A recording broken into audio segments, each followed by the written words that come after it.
You shouldn't fear the dead, you should fear the living. Albert Georgievich Lisitsky always said this phrase whenever someone asked him if it was scary to be around corpses. Any forensic pathologist could confirm these words. And when his wife returned home on the evening of December 28th, the same sentence began spinning in Albert's head like a stuck record. Asterisk, you shouldn't fear the dead, you shouldn't fear the dead. You shouldn't fear the dead. Asterisk, asterisk, asterisk, December 28, asterisk, asterisk, Albert took a step back. Cold gripped his arms and legs, paralyzing him, preventing him from running. A scream lodged in his throat like a sharp shard of glass. In the doorway of their small house on the outskirts of Oktyabrsky stood his wife Katya. Her fur coat hung wide open, its once luxurious fur now patchy, matted, and filthy, resembling a dead dog picked up from the roadside. Her white blouse and black pleated skirt had turned into sodden rags of indeterminate color. Torn tights and boots were caked in a slushy mixture of snow and mud. His mind, trained to notice every tiny detail, kicked into overdrive, laying out observations in the slow, measured voice of his pathology professor, Veniamin Isakovich. Please note, dear students, the pale, slightly bluish tint of the facial skin. We are observing mild cyanosis, one of the signs of asphyxia. On the neck, abrasions and oval-shaped bruises, clearly indicating manual strangulation. Katya took an awkward step forward, her whole body lurching after her stiff leg. The voice in Albert's head immediately added, "And this, dear students, is the so-called asterisk rigor mortis asterisk postmortem rigidity." Albert looked into the cold emptiness of his wife's wide-open eyes. Please also note the dried sclera and corneas, Roper's spots, petechial hemorrhages in the conjunctiva. Veniamin Isakovich concluded with smug satisfaction. What finally convinced Albert that Katya, the woman he had lived with side by side for 15 years, was irrevocably dead were her hands. For a fraction of a second, he desperately tried to deceive himself, thinking she was wearing her favorite long elbow-length gloves. But the forensic expert inside him won. These were asterisk liver mortis asterisk postmortem lividity. The blood and lymph, no longer circulated by a dead heart, had gradually settled downward under gravity, forming the characteristic dark patches. Albert had seen it many times in hanging suicides found after a day or two. The fluids had pooled in the hands and feet in exactly the same way due to the vertical position of the body. In her blue-black right hand, Katya held the limp corpse of a hare. She opened her mouth, but no sound came out. Dead lungs could not draw air. She released her grip, and the hare fell to the floor with a dull thud. Another step back, and Albert's spine hit the wall. He flinched as if splashed with ice water. He knew that if his dead wife took even one more step toward him, he would scream. He would squeal like a pig at slaughter. She seemed to sense it and stood motionless. Then she turned left and shuffled toward the bedroom. Passing the child's room where their 4-year-old son Jenka was sleeping, Katya stopped. Facing the door, she stood swaying slowly, as if submerged up to her neck in water. She reached out with her blackened hand toward the handle and froze. Albert forced himself to take several steps toward her. A vein in his temple throbbed painfully, ready to burst at any moment. Inside him, terror of the reanimated corpse battled with horror at what this corpse was about to do. Katya lowered her hand. Awkwardly, she turned and continued toward the bedroom. She pushed the slightly ajar door. Albert could almost hear the creaking of her stiff muscles as they straightened. The door swung open, and her body disappeared into the darkness of the room. Albert approached the dark doorway step by step. It felt as though at any second his dead wife would leap out of the shadows and clamp her hands around his throat, just like in some cheap zombie movie. He had never been impressed by such films. He had seen hundreds of corpses in his line of work, but now all his skepticism had evaporated. Every cell in his body felt the presence of something inexplicable and utterly unnatural. Light from the hallway spilled helplessly across the bedroom floor in a weak puddle. The rest of the room drowned in gloom. Pressing himself against the wall, Albert reached out to find the light switch on the other side, expecting every second that cold, rigid fingers would seize his wrist. His heart pounded so violently it became hard to breathe. Dark spots swam before his eyes. Finally, his fingers found the switch. The light came on. She lay fully clothed on the bed, on her side of the marital bed, on top of the bedspread. Muddy streaks spread from her boots across the pink fabric. Sightless eyes stared at the ceiling.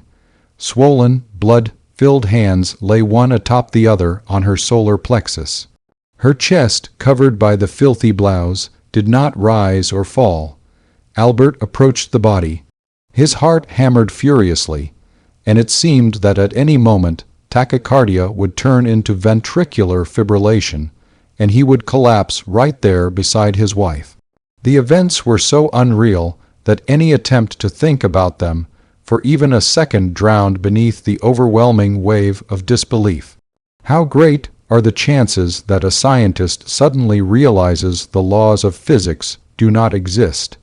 How great are the chances that some cultist discovers his invented God actually exists?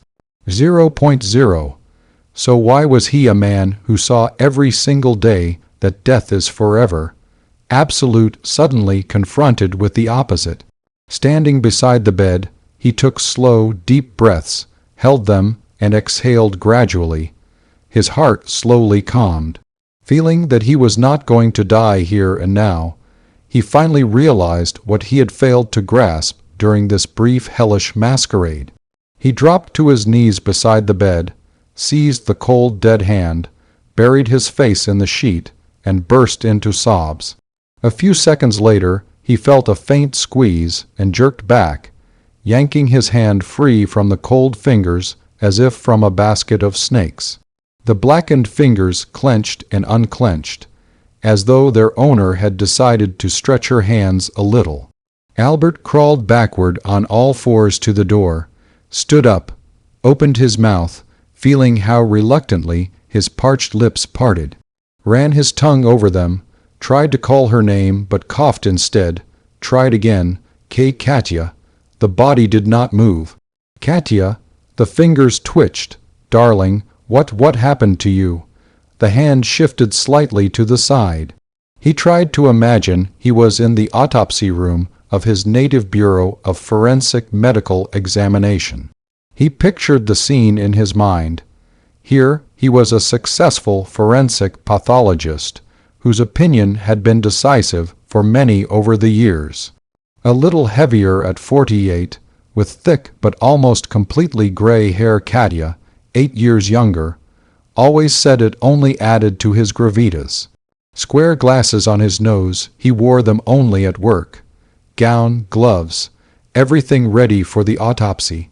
A body on the table, not the first and not the last, just another one. It helped a little. He slowly approached, breathing deeply.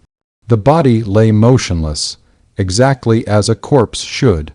Albert bent over it and began to mutter as if dictating to a lab assistant. Mechanical asphyxia due to compression of the neck organs by hands, arch-shaped and linear abrasions, oval bruises on the lateral surfaces of the neck, 4 on the left, 5 on the right, with focal hemorrhages in the subcutaneous fat and neck muscles, hemorrhages in the facial skin, in the connective tissue sheath of the eyes, under the pleura and epicardium. He could not continue. Some bastard had strangled his wife, and she had come home to distract himself from that last thought. He tried to determine the time of death. Since the body had been outside, it was impossible to establish the exact time at home. Measuring body temperature was pointless. Assessing the degree of rigor mortis when the corpse had been moving around, also meaningless. He pressed his finger against a livor mortis patch on her forearm. The spot blanched. Albert timed it on his watch, watching as the pale area slowly refilled with fibrinolized blood. It took about 50 seconds for the color to return. That meant Katya had been dead for at least 8 hours. The clock above the dresser showed 10:30 in the evening.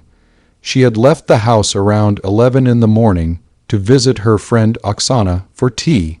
But at 8 o'clock that evening, Oksana had called Albert to say she hadn't seen Katya today, and they had made no plans. He looked at the body lying before him.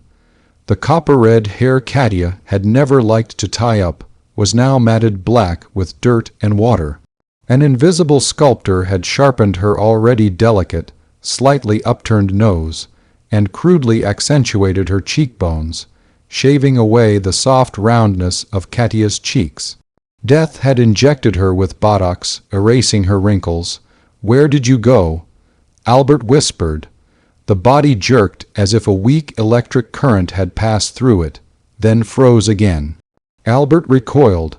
A mad thought flashed through his mind, making his insides vibrate and his hands tremble. A crazy thought, but no crazier than a corpse coming home.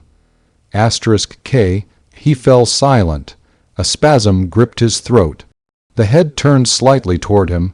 "Katya, do you understand me?" The head gave a faint jerk. Shivering from the cold that ran between his shoulder blades, Albert added, "If you understand me, raise your hand." For several seconds nothing happened. Then the left hand jerked upward from the bed and froze in that position. Albert exhaled noisily. His legs, as if boneless, trembled treacherously, ready to give way at any moment. Tears streamed silently down his face, and a scream bubbled in his throat. "Ma, ma," came a petulant voice from the next room. Albert snapped his head up. Jenka, probably had a bad dream, woke up and called for Mommy, a perfectly natural reflex. Since he had started sleeping separately, Jenka sometimes cried out at night, demanding that Mommy come and comfort him. "Mommy," the corpse began to move, rumpling the dirty bedspread and sheet. A heavy log of an arm rose upward, a knee bent with an almost audible creak. The head jerked convulsively. Mommy was responding. It seemed the body was ready to get up and run to the next room to soothe the child. "No, please don't go." Albert moaned in despair. "I'll calm him down. Please don't go." The movement slowed, then stopped completely. Albert rushed out of the bedroom and opened the door to the nursery. "I'm coming, Jen. Everything's okay." He felt his way through the dark room and sat on the edge of the bed. "Where's Mommy? Mommy isn't home yet," he muttered automatically. "A lie. Why?" his son asked plaintively. Now that his eyes had adjusted to the darkness, Albert could see Jenka's tear-streaked cheeks, because she's still at Auntie Oksana's. Another lie. "When will she come back? Did you have a bad dream?" He clumsily changed the subject. "Yes," the boy sniffled, remembering the nightmare. "Mommy is cold and can't get warm." Albert felt fear crawl inside him like a grave worm. "You dreamed that Mommy was cold." "Uh-huh," the boy mumbled. "Don't worry, she'll warm up," Albert said. Jenka lay back down and, finding his father's hand, clung to it tightly. A few minutes later, he was snoring softly. Still holding his son's hand, Albert sat on the floor beside the bed, leaned against the wall, and closed his eyes. For a while, images of his dead wife standing in the hallway, the dirty footprints on the floor, and the dead hair in her hands flickered behind his eyelids. Then blessed darkness swallowed him. He dreamed he was standing in the autopsy room. Bright light poured through the windows, flooding the tiled floor and glinting off the stainless steel of the 2 dissection tables. In one corner stood a solitary quartz lamp. In another, white cabinets with instruments huddled together. An aluminum, foil exhaust duct snaked along the ceiling. Albert flipped the switch, starting the ventilation. Somewhere overhead a pump hummed. He put on a disposable apron, pulled on gloves, and approached one of the tables. Not there, Albert Georgievich. Only one person had ever called him Albert Georgievich in honor of Al Gore, who lost the American presidential race. He turned around. By the window stood a small desk. From behind the computer screen poked the head of lab technician Avseev. Albert was surprised his classmate Sasha Avseev had died 7 years ago in a horrific car crash along with his wife and son. Where then? Avseev silently pointed to the far corner. There, unnoticed by Albert until now, stood another dissection table, a veterinary one. High sides, a drain hole for biological fluids, hot and cold water taps. Next to it, a tray of instruments, various knives, forceps, scissors, chisels, pliers, a small axe, a bow saw. Albert obediently walked to the corner. At that moment a gurney rolled into the room. Pushing it were Sasha's wife Galia and their 12-year-old son Seryaja. Albert looked back at Avseev in surprise. They work with me now. You understand, Alec family should always be together, no matter what. On the gurney lay a small bundle hidden under a sheet. Galia pulled the fabric aside, revealing the corpse of a hare. There were no visible injuries on the little body. Galia grabbed the animal by the ears and roughly tossed it onto the metal table. Albert took an abdominal scalpel, ran it along the hare's belly, and parted the skin. He cut the tendons of the limbs so the hare could be laid out in the supine position. He fixed the body in place. Then he made the shore incision, first from the xiphoid process to the pubic symphysis, then longitudinal cuts to access the abdominal cavity. After that, he opened the thoracic cavity. The small bones crackled quietly. You have to fill the emptiness, Albert Georgievich. You understand life doesn't like emptiness. Albert looked at Avseev in confusion, then lowered his eyes to the animal. He parted the cut flesh with his fingers. The bloodless interior was completely empty, no internal organs at all. An empty furry box. As if, while Albert had looked away, someone invisible had performed a complete evisceration in a fraction of a second. He looked back at Avseev, but in his classmate's place now stood 3 gurneys. On them lay the broken, mangled bodies of Sasha, Galia, and Seryaja. December 29, Albert opened his eyes. He tried to stand and immediately winced from the pain in his stiff neck. With difficulty he rose from the floor, turned on the nightlight, dimmed it with the rheostat, and looked at his son's bed. As usual, Jenka had kicked off the blanket and sheet in different directions and was quietly snoring. The crumpled pillow had migrated to his feet. A thin thread of drool stretched from his open mouth, forming a small wet spot on the sheet. Albert had always said that Jenka had stolen his appearance from his mother's childhood photos. The same thick red curls, the same narrow, nostriled nose, the same sharp upper lip, the same delicate, almost adult-like figure his mother had had as a child.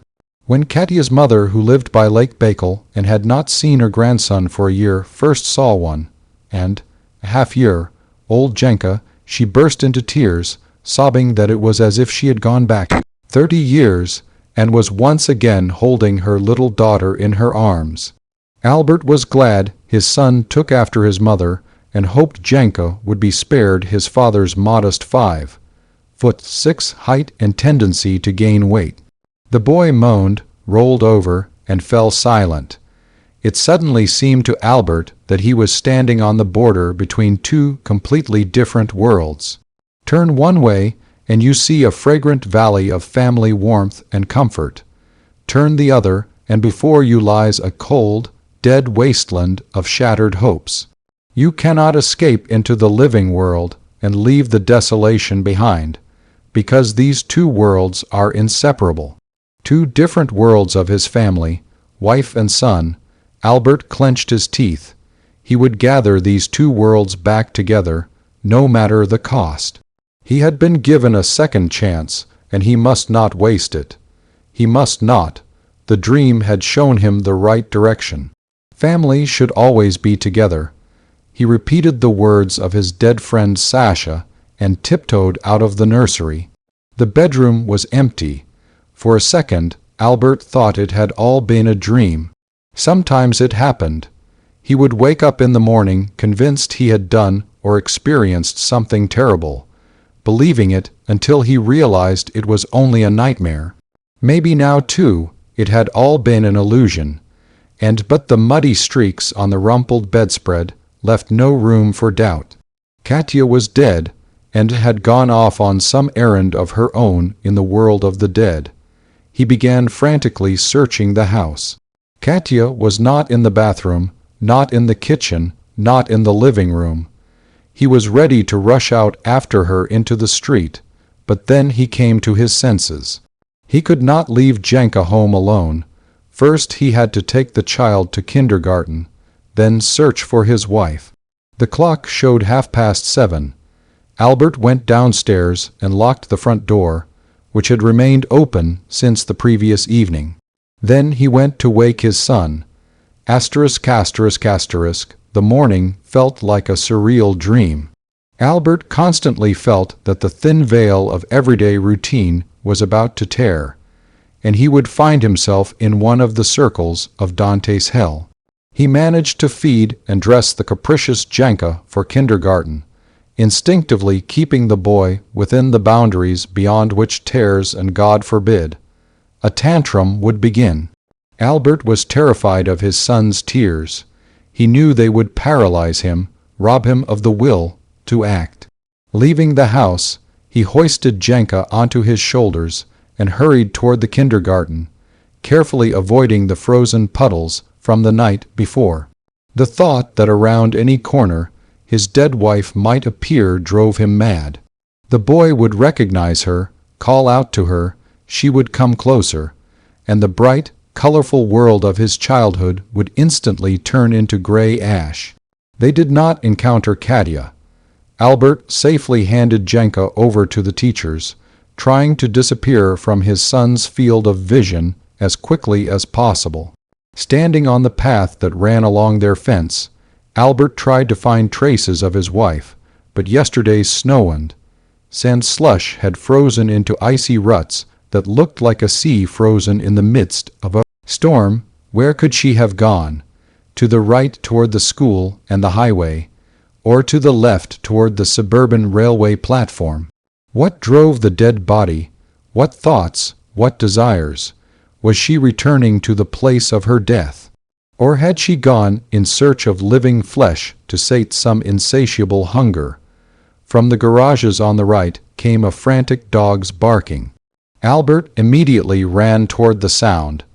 Entering the gates of the cooperative, he moved quickly between two rows of brick buildings. At the first crossroads, between the garage blocks, he found nothing. The barking grew louder and closer. He could already make out the hoarse, choking growl. Albert ran faster. At the end of the second block, he turned right, following the sound. About 20 meters away, two mangy dogs were barking furiously at a wire mesh enclosure containing garbage containers. Running a few more steps, he could see what was happening behind the rusty brown chain link fence. In the corner of the enclosure, squeezed between the fence on two sides and a dumpster on the third, cowered a dog. Tail tucked, ears flattened, it bared its teeth. Its entire body, covered in patches of dirty black fur, shook with violent trembling. Saliva glistened in the rising sun as it dripped from the snarling jaws. Katya was squeezing into the narrow space between the fence and the container, reaching out with both arms as if a dying man reaching for a glass of water. Albert ran. He wanted to shout, to call his wife, but an unfamiliar cold voice inside him said, *Be quiet. Don't attract unnecessary attention. Let her eat. Ignoring the frenzied companions of the trap dog, Albert approached the fence from the outside and gripped the metal with his fingers. His dead wife's face was only a few centimeters from his own. The cyanosis on her face had finally faded, replaced by a dusty pallor. The dead mask showed no trace of expression. No sound came from the open jaw. The eyes stared blindly ahead.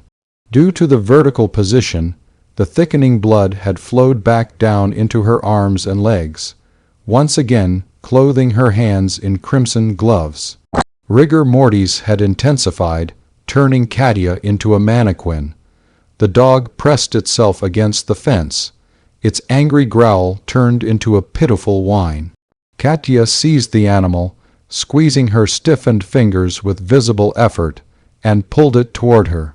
The dog, rear end raised, braced its hind legs against the ground, but the hand held it by the scruff under the lower jaw in an iron, dead grip. There was a short, furious yelp, and the dog went limp. Katya awkwardly extricated herself from the narrow passage and fell backward, clutching the animal's body to her chest. Albert pressed himself against the fence, not feeling the metal cutting into his skin. He waited for what, as a professional, he would previously have laughed at. And it happened. Katya's body arched like a bow. Her arms straightened with one powerful jerk, and the dog's carcass hit one of the dumpsters with a resounding boom. Her rigid legs kicked against the asphalt. The desiccated eyes flew open and bulged from their sockets. The skin on her cheeks stretched tight, baring clenched teeth. 10 seconds later everything went still. She died. Came the hysterical thought. Laughter bubbled in his throat. He barely suppressed it. Laughing beside his murdered wife would have been too much. In amazement, Albert watched as residual cyanosis returned to her skin, the same he had seen the previous evening. His wife stirred. Albert started and pulled his face away from the fence. He looked around, no one. Katya pushed herself up on her elbows, then awkwardly turned and rose to her knees. Supporting herself against the fence, she pulled herself upright and finally stood on her feet. Albert noticed that she moved a little more easily than a minute ago. He stared at his wife in confusion, trying to see his Katya in her. They had met in Anapa. He had waded into the sea and caught something with his foot. The find turned out to be the top of a woman's swimsuit. Turning to the red-haired girl standing nearby, submerged up to her neck in water, he jokingly held up the bra and asked, "This wouldn't happen to be yours, would it?" But seeing the deep blush on her cheeks and the hand under the water covering her breast, he silently handed her the find. Her embarrassment melted into sparkling, mischievous laughter. They spent the rest of the vacation together, and with every peal of her laughter, he fell more and more in love with this fiery red-haired beauty. Later came the move, convincing his future mother-in-law that there was nothing shameful about a husband who cut up corpses, and that he was perfectly healthy. Later came 15 years of quiet life in Oktyabrsк, full of love, caring for their little boy and for each other, her smiling gray eyes and sparkling laughter. And there was the last year, when all of it gradually began to seem less important against the backdrop of grievances, silences, and unspoken words. Somewhere behind those dried sclera hid his red-haired Katya with her sparkling laughter. "Let's go home, darling," he said, not quite believing these words were coming from his own mouth. The dead woman in the filthy fur coat and gloves of pooled blood obediently moved toward the house. "Dad, I miss Mommy." "I know, son. Just be patient a little longer, okay? Mommy will get better soon and come to you. Now come on, let's go to bed. Tomorrow is kindergarten. You don't want to walk around the group all..." Day like a sleepy fly, do you? Once again, as he had the night before, he sat beside his son's bed, staring died into the darkness. From behind the wall, in the bedroom, came rustling sounds. Occasionally something clinked softly. There his wife was getting ready for bed. Getting ready for bed. Did she sleep at all? Or did she simply lie there, patiently waiting for morning? And how could she feel patience or impatience when she was nothing but a soulless piece of rotting flesh? No, he whispered, she is not a piece of meat. This is my Katya, my Katya.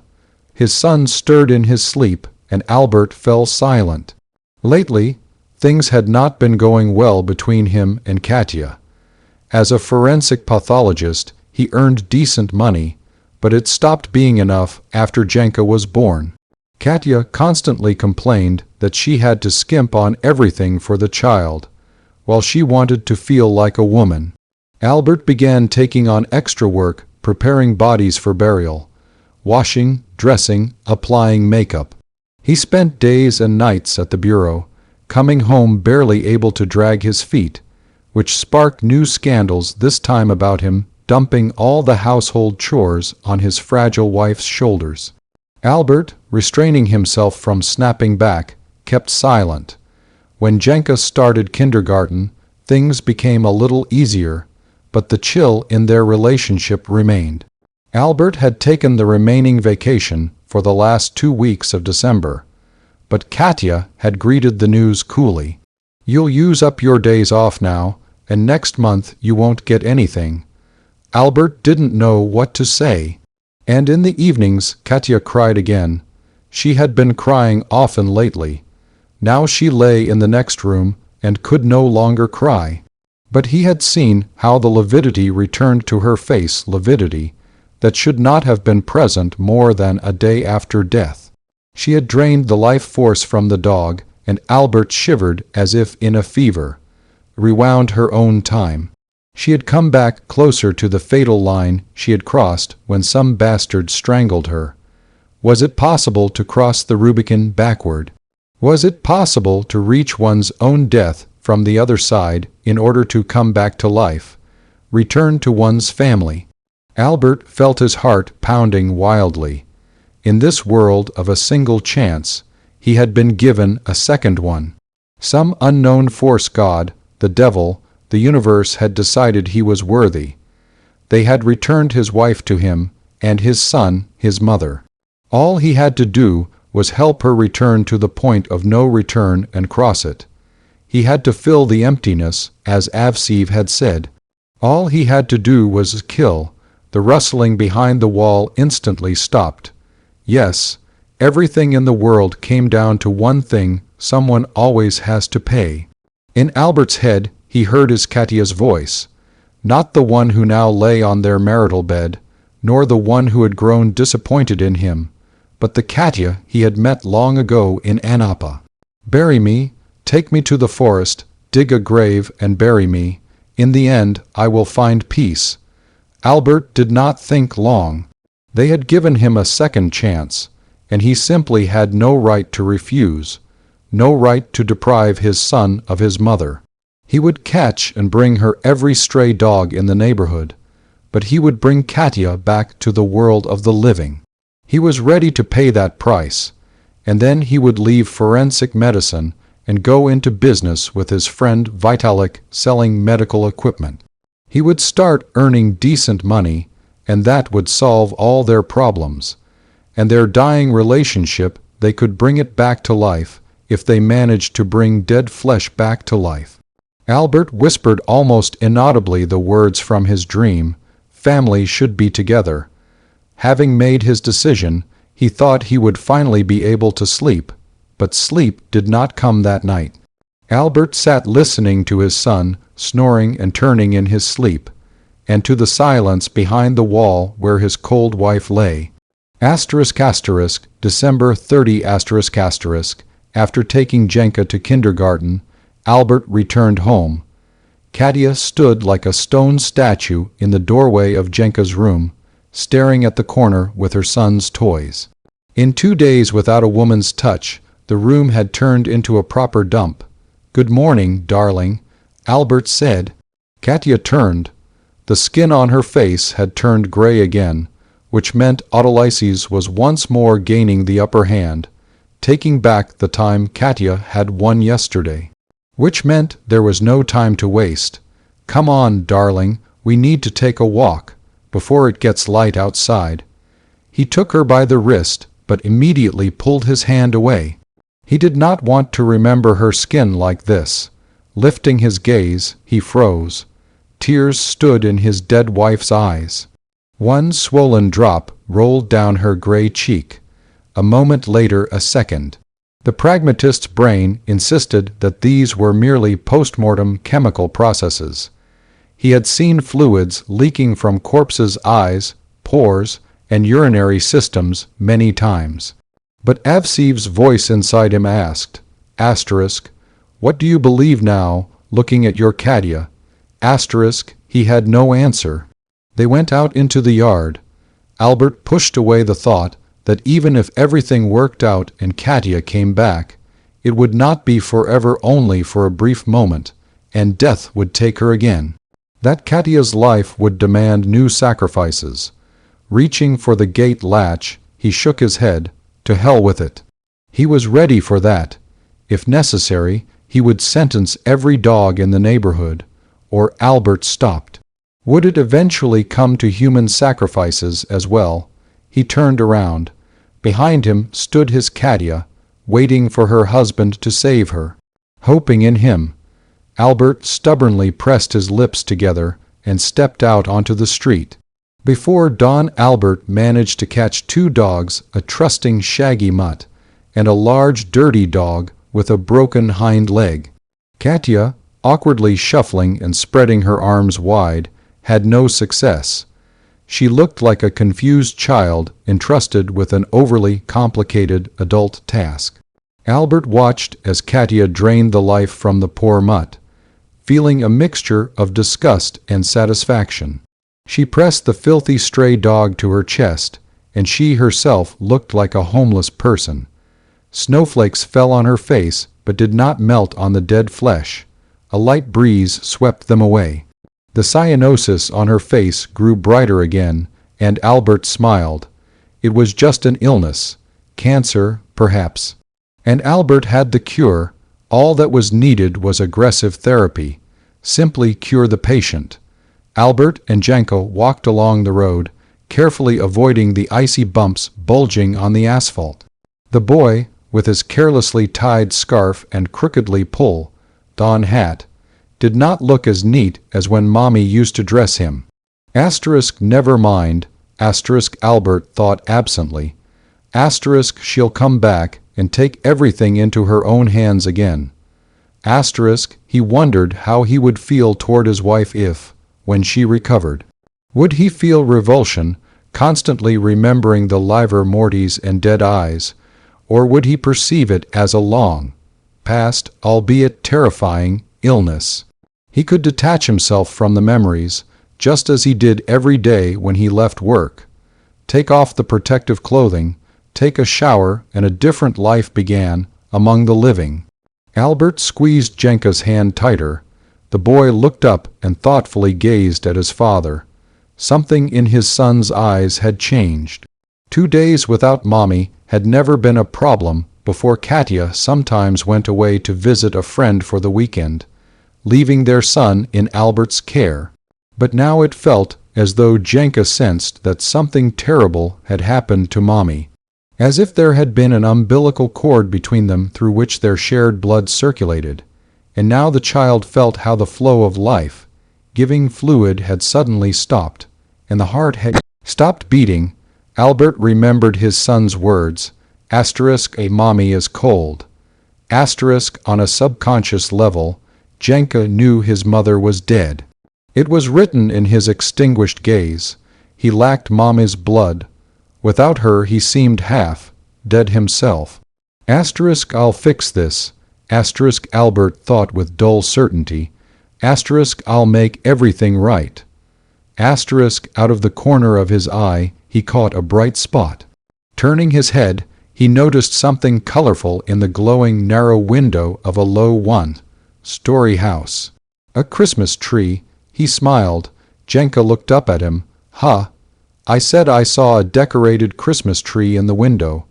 He turned his head, pointing toward the illuminated rectangle. A lump formed in his throat. It became hard to breathe.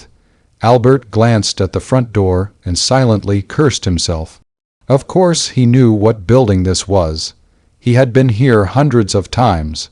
What he had taken for a Christmas tree was a funeral wreath. Red and white splashes inside a dark green oval of artificial fur.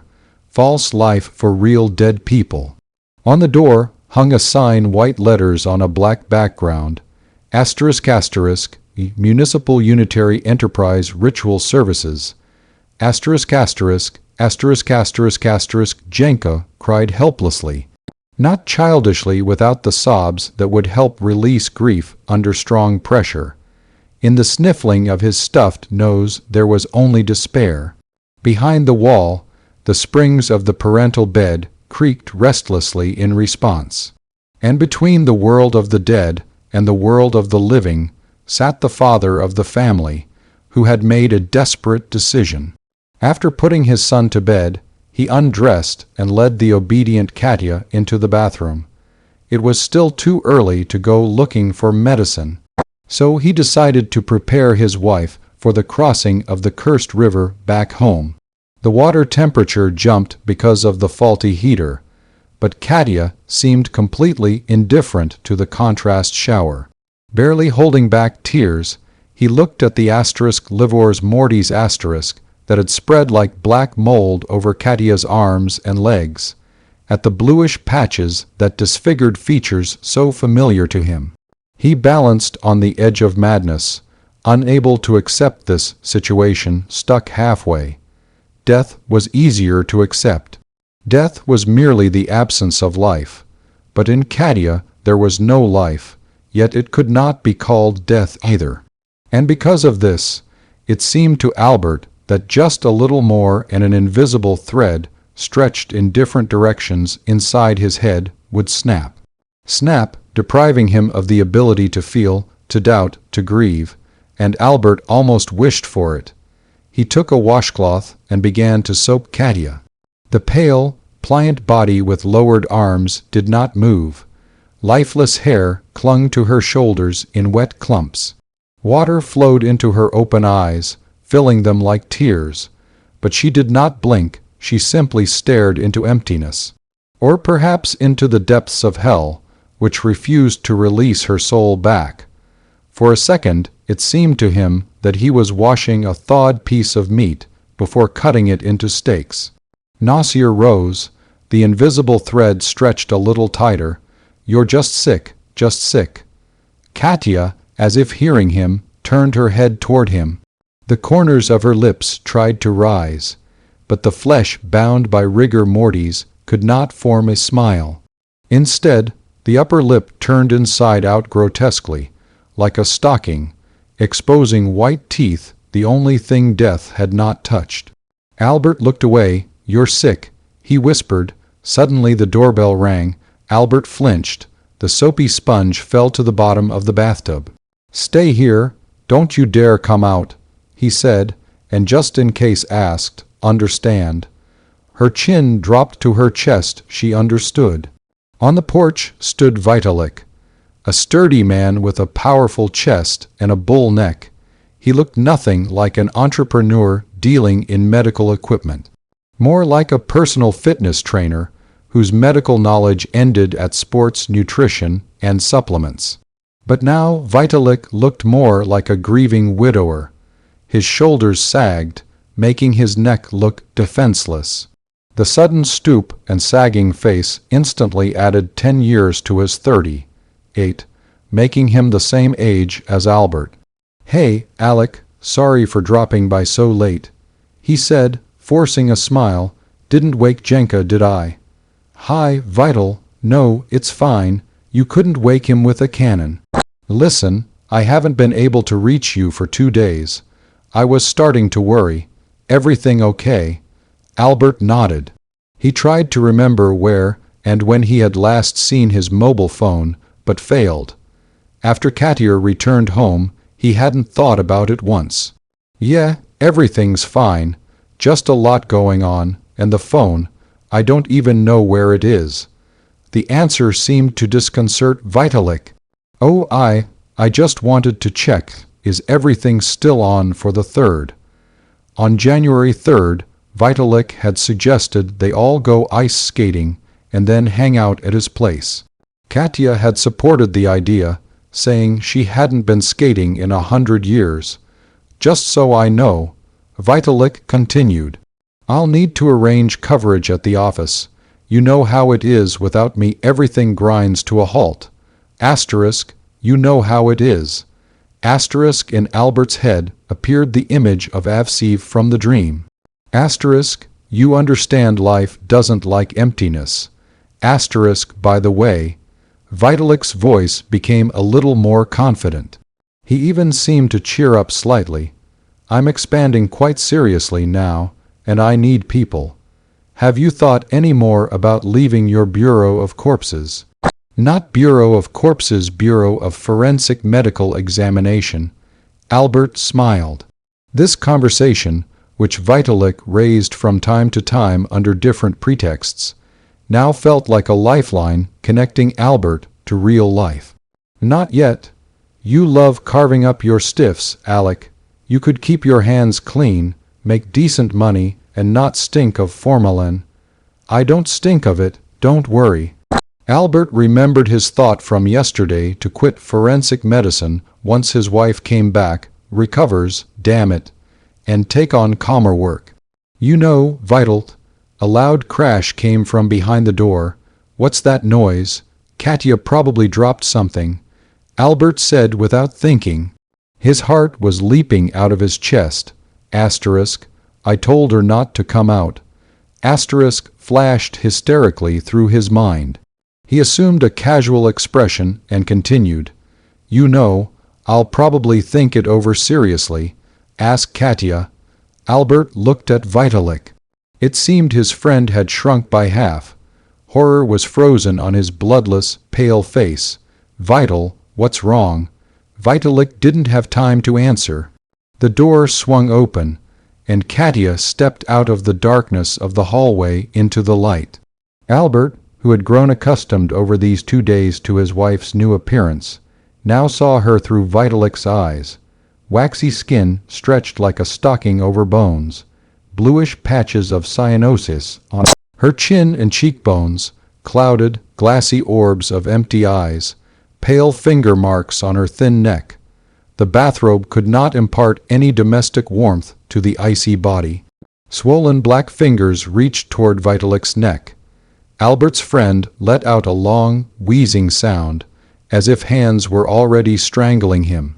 Eyes bulging from their sockets brimmed with primordial terror. Katia took a step forward. She bared her teeth.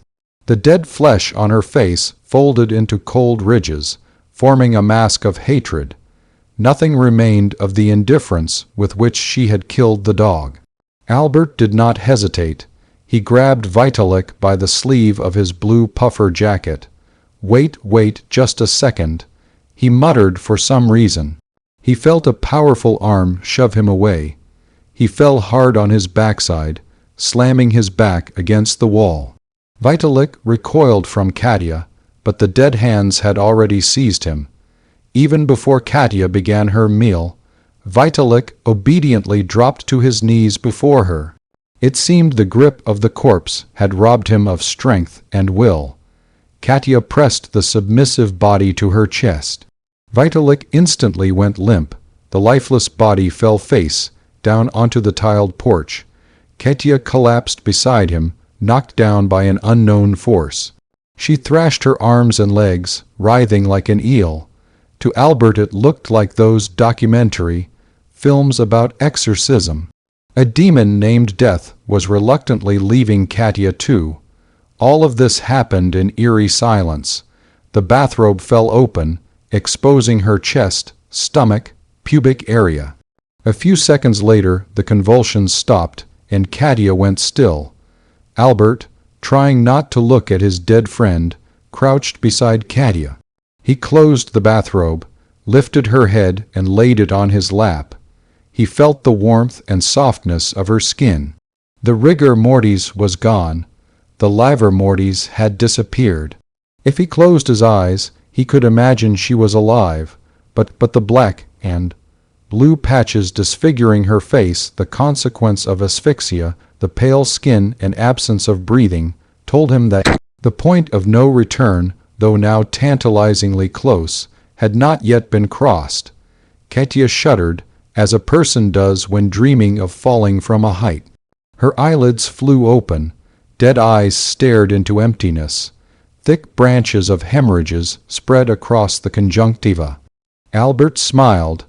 The corneas and sclera, reflecting the light of the porch lantern, glistened moistly. That meant there was very little left. Maybe one or two more dogs, or some vagrant. Near the railway platform, in the abandoned building of the former military unit, homeless people often gathered. They lit fires, drank, shouted, and fought. It wouldn't be terrible if one of them gave up his worthless life for Katya's life. His wife's lips trembled and parted in a smile, as if in support of his decision. Now that rigor mortis had passed, the smile came much more easily than 5 minutes ago in the bathroom. "We'll manage, darling," Albert said. The smile faded. Without the eyes participating, it looked like a facial muscle exercise. He took her by the shoulders and pulled her toward him, but Katya immediately pulled away, thrusting her hands forward. Her head swayed right, then left. No.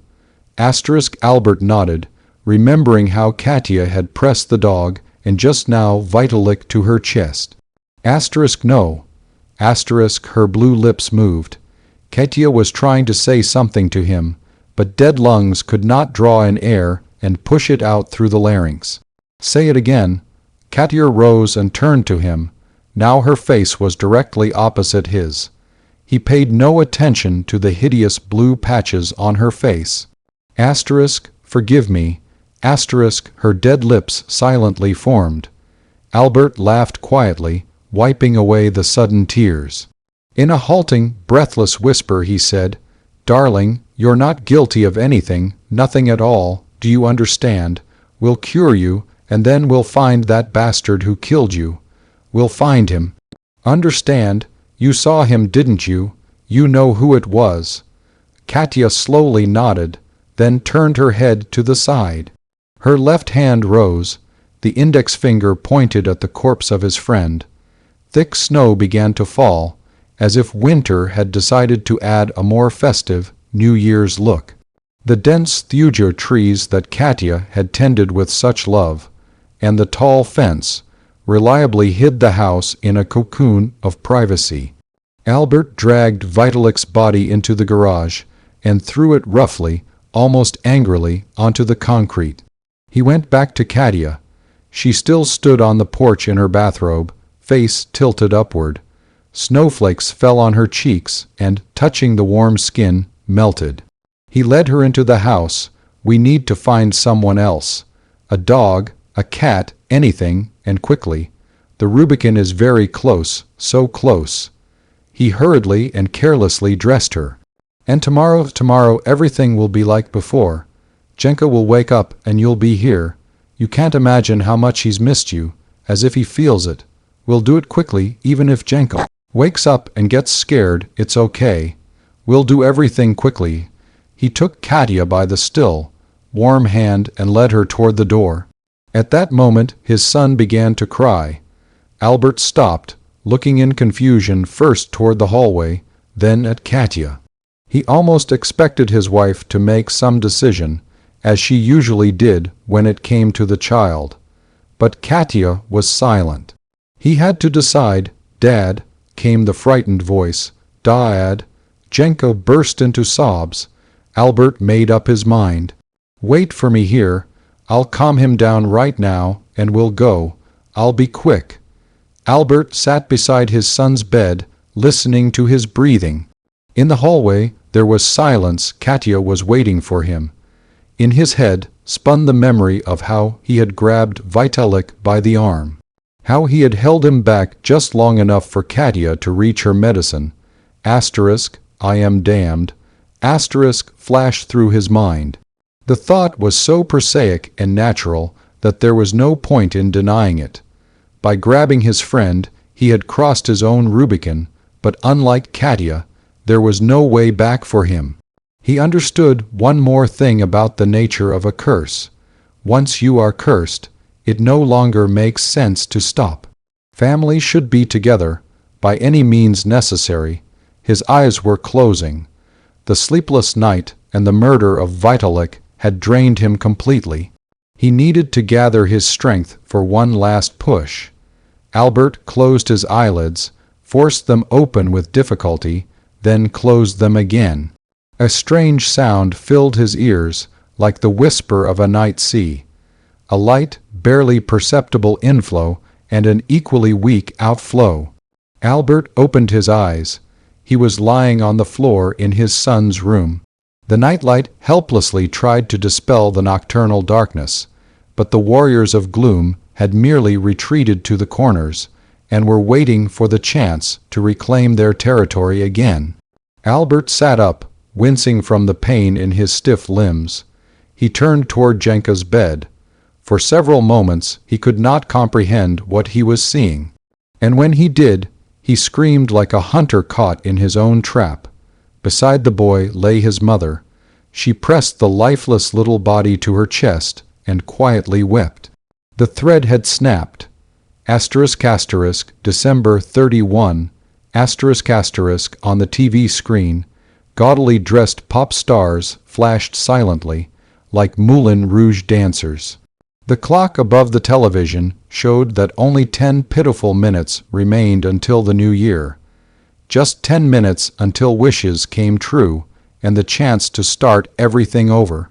In front of the TV, on a table covered with a white tablecloth, stood an opened bottle of champagne with 2 glasses, one empty, the second untouched.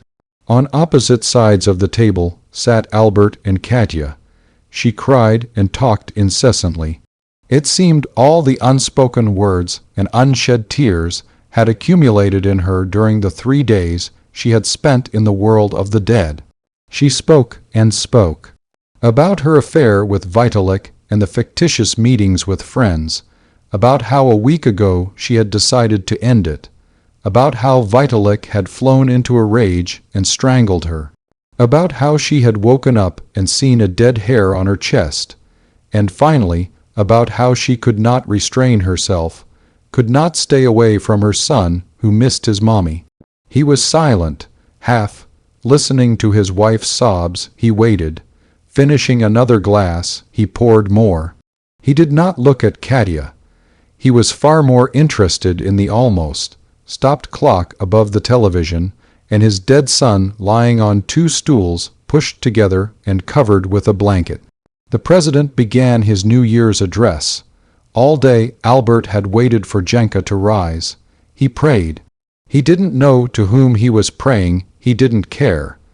If unknown forces had allowed this to happen once, it would not be difficult for them to repeat it once more. But Jenka did not rise. Toward evening he began glancing at the clock more often, marking his own point of no return.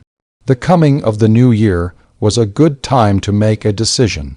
Of course, the tie to time was conditional. He was not a fool or a madman, and understood that miracles happening in the very last minute only occurred in movies and fairy tales. Still, a threshold was necessary. Katya was waiting too. She sat obediently, awaiting his decision. Albert turned up the volume. On the table beside the bottle lay a souvenir scalpel, a gift from Katya on the 10th anniversary of his work at the Bureau. Asterisk, Ultima Ratio. Asterisk, read the inscription on the gilded handle. The last argument. It had sounded ironic then, and even more ironic now. The speech ended, and the chimes began to strike the remaining seconds. Albert counted the strokes to himself. 1, 2, 3, 4. Katya did not move. Neither did Jenka. There was complete silence, and only the chimes counted. 5, 6, 7, 8. Albert raised his head. In the doorway stood Avseev. He smiled sadly. "You understand, Alec," he said. "Family should always be together, no matter what." 9, 10, 11, 12. Albert nodded. After all, the Rubicon had two banks. When the bell peal rang out, Albert took the scalpel in his hand.